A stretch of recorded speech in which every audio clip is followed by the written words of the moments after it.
తమ్ముడు అన్నా కస్టమర్ వచ్చారు చూడు. వస్తున్నా.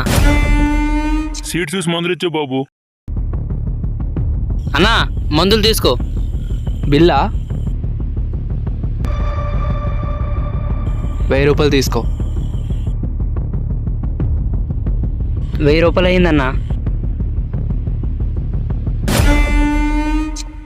అన్నా 800 అయింది కదన్నా, 1000 రూపాయలు ఎందుకు తీసుకున్నావు? ఓ అదా, ఇది బిజినెస్ ట్రిక్ రా. ఈ జనాలు ఉన్నారే, కూరగాయల దగ్గర బేరం ఆడతారు, బట్టల షాప్లో బేరం ఆడతారు, కానీ మెడికల్ షాప్కి వచ్చేసరికి ఎంత అంటే అంత ఇస్తారు. తప్పు కదన్నా జనాలను మోసం చేయడం. తప్పేంట్రా, షాప్లో పని చేస్తావా లేదంటే ఇంకొన్ని పెట్టనా? బయటికి వెళ్తా, షాప్ చూస్తుండు.